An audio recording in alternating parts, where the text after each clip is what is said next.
আর এদিকে বাংলায় ফের বিজেপির কেন্দ্রীয় দল। ভোট পরবর্তী অশান্তির অভিযোগেই কেন্দ্রের টিম আক্রান্ত কর্মীদের সঙ্গে সাক্ষাৎ প্রতিনিধি দলের সদস্যদের। পরিস্থিতি দেখে জেপি নাড্ডাকে রিপোর্ট দেবেন প্রতিনিধিরা। প্রতিনিধি দলে বিপ্লব দেব, রবিশঙ্কর প্রসাদ, ব্রিজলাল। দলে আছেন সাংসদ কবিতা পতিতারক। কলকাতায় পৌঁছেই তারা মাহেশ্বরী ভবনে পৌঁছে যান এবং ঘর ছাড়া বিজেপি কর্মীদের সঙ্গেও কথা বলেন তারা। কালকে সকালে বেরিয়ে আমরা বাগডোগরা হয়ে কুচবিহারে যাব আর কুচবিহার থেকে সন্ধ্যায় এসে এখানে আর তারপর 24 পরগনাতে সব জায়গায় যাব। কোচবিহারে যাওয়ার কোনো পরিকল্পনা আছে কুচবিহারে আছে। টোটাল ওয়েস্ট বেঙ্গলে টোটাল 10,000-এর কাছাকাছি কার্যকর্তা আমাদের ভরচারা আছে পুরো বাংলা মিলিয়েছেন। আমরা মাননীয় আমাদের রাষ্ট্রীয় অধ্যক্ষ জেপি নাড্ডাজি আমাদেরকে পাঠিয়েছেন আমাদের কার্যকর্তার সঙ্গে দাঁড়ানো এবং সমস্ত কিছু জানকারি নিয়ে আমরা রাষ্ট্রীয় অধ্যক্ষকে দেব। আর সেই হিসাবে আমরা পার্টির কাছ থেকে এবং সরকারের তরফ থেকে কার্যকর্তার সঙ্গে দাঁড়াবো এবং ডেমোক্রেসিকে রক্ষা করার জন্য যা যা করার সেই বিষয় করব। मैं यहाँ आया था जब ग्राम पंचायत का चुनाव हुआ तब भी हिंसा हुई थी, विधानसभा का चुनाव तब भी हिंसा हुई, आज फिर हिंसा हो रही है। पूरे देश में चुनाव हुआ, कहीं तो इस तरह से हिंसा नहीं होती है। ये क्या कारण है कि हमारे कार्यकर्ता डरे हुए हैं, जनता डरी हुई है? ये बहुत गंभीर बात है और ममता जी डेमोक्रेसी में बिलीव करती हैं तो इसका जवाब देना पड़ेगा। আর এদিকে কলকাতায় পৌঁছেই মাহেশ্বরী ভবনে কেন্দ্রের দল। বিজেপির ঘরছাড়াদের সঙ্গে কথা বললেন তারা। কেন্দ্রের নেতাদের কাছে পেয়ে সরব বিজেপির ঘরছাড়ারা। এখানে যত সমস্ত ভাইরা বন্ধুরা দাদারা এসেছেন, দয়া করে আমাদেরকে সেফটি ভাবে আমাদেরকে ঘর ফেরার চেষ্টা করুন। ঠিক আছে, এখন আমার মা তরপাচ্ছে, তাকে আমি কিভাবে বাঁচাবো? ঠিক আছে, আমি দেখছি। আপনি দেখেছেন কি অবস্থা করেছে। আমাদেরকে কিচ্ছু চাই না, টাকা চাই না, পয়সা চাই না। আমার দাদা চলে গেছে, ফিরিয়ে দিতে পারবে না, কিন্তু এটুকু আমাদেরকে বাড়ি ফেরানোর ব্যবস্থা করুন। যে আসছে যাদেরকে বলছি মাথা নাড়িয়ে দিচ্ছে, এটুকু অনুরোধ করছি। जिला में जो दायित्व है प्रेसिडेंट साहब है, उसका फोन बंद है, उसको बोल रहे हैं इधर तो आदमी है किंतु बाहर में आदमी को छुपा के रखा है हम लोग। আমাদের সঙ্গে রয়েছে প্রতিনিধি অনুপ। একেবারে কেন্দ্রীয় প্রতিনিধি দলের সদস্যদের কাছে পেয়ে ঘরছাড়াদের কাতর আর্তি, তাদের কাছে তারা জানতে চাইছেন কবে তারা ঘরে ফিরতে পারবেন।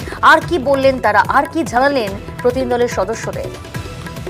ভোট পরবর্তী অশান্তি কিন্তু 4 জনের প্রতিনিধি দল তারা ইতিমধ্যে যখন এসে পৌঁছে, একদিকে রবিশঙ্কর প্রসাদ, অন্যদিকে বিপ্লব দেবের নেতৃত্বে কিন্তু তারা এই 4 জনের প্রতিনিধি দল আছে এবং সেখান থেকে বিমানবন্দর নামার পরবর্তী ক্ষেত্রে একেবারে সরাসরি মহেশ্বরী ভবন, সেখানে কিন্তু তারা এসে পৌঁছয় এবং সেখানে যারা বাড়ি ছাড়া বা ঘর ছাড়া এমনটা বলা ছিল, যারা আশ্রয় নিয়েছে রাজ্য বিজেপির পক্ষ থেকে রাখা হয়েছে, তাদের সঙ্গে কিন্তু কথা বলে তাদের যে অবাক অভিযোগ এবং সেখানে যে পরিস্থিতি, তারা কবে ঘরে ফিরতে পারবে এই সমস্ত বিষয় কিন্তু কেন্দ্রীয় নেতৃত্বকে, গোটা বিষয়টি কিন্তু যারা এসেছিলেন কেন্দ্রীয় টিম তাদেরকে বিষয় জানায় এবং তাদের কি ব্যবস্থা করা হচ্ছে ইতিমধ্যে দলের পক্ষ থেকে। কারণ যে পরিস্থিতির মধ্যে তারা বেরিয়ে এসছে, সেখানে ভয়াবহ পরিস্থিতি, সেই অভিজ্ঞতার কথা বলে এবং এইসব একেবারে কেন্দ্রীয় যে দল এসছে তারা কিন্তু গোটা বিষয়টি শোনার পরে একেবারে কড়া ভাষায় রাজ্য সরকার যেমন আক্রমণ করছে, তার পাশাপাশি তারা জানাচ্ছে এই যে যারা অশান্তির জেরে ভোট পরবর্তী ঘর ছাড়া তারা যে বর্তমান পরিস্থিতিতে আছে এবং যে অভিযোগ তারা শুনেছেন, সেটা একেবারে সর্বভারতীয় সভাপতি জেপি নাড্ডা তারা কিন্তু গোটা বিষয়টি জানাবেন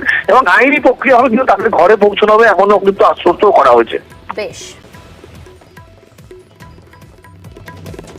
मैं अपनी पार्टी के लीगल सेल से आग्रह करूंगा कि सारे हमारे जो पीड़ित भाई बहन बैठे हैं उनका डिटेल लेके हाई कोर्ट में मूव करें, हमें प्रोटेक्शन दिया जाए ताकि हम अपने घर जा सकें और हमें हाई कोर्ट के प्रोटेक्शन में घर जाने का अवसर दिया जाए। তুঙ্গে বিপ্লব কুণাল বাগযুদ্ধ। ত্রিপুরার তুলনা টেনে বিপ্লব দেবকে কটাক্ষ কুণাল ঘোষের। বিপ্লব দেবকে সন্ত্রাসের প্রতীক বলেই তোপ দাগলেন কুণাল। আগরতলার পুরভোটে অশান্তির প্রসঙ্গ টেনেও তো কলকাতায় এসে কুণালকে পাল্টা চ্যালেঞ্জ বিপ্লবের। বিজেপি জামানায় অশান্তির প্রমাণ দিলে রাজনীতি থেকে অবসরের চ্যালেঞ্জ।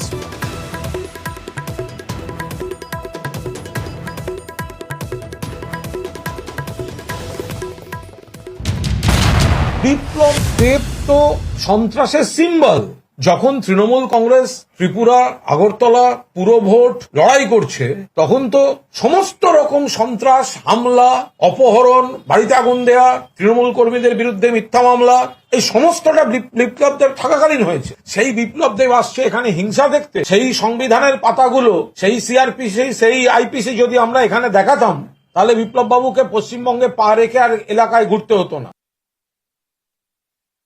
ত্রিপুরাতে 2018-তে ভারতীয় জনতা পার্টির সরকার হওয়ার পর থেকে পলিটিক্যাল মার্ডার ত্রিপুরাতে বন্ধ হয়ে গেছে। তার আগে কমিউনিস্ট থাকাকালীন পলিটিক্যাল মার্ডার হতো ত্রিপুরাতে।